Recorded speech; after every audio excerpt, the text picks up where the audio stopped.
Now I call upon cousin Fatima from first standard to speak about Independence Day. Assalamu alaikum warahmatullahi wabarakatuh. Good morning and happy 78th Independence Day to my respected teachers and dear friends.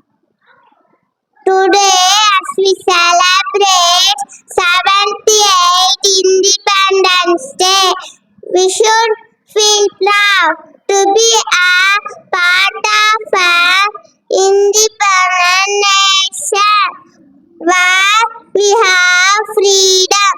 India achieved independence on 15th August 1947. It is the day India became free from British rule for almost 200 years, and after a continuous struggle. On this day, the national flag was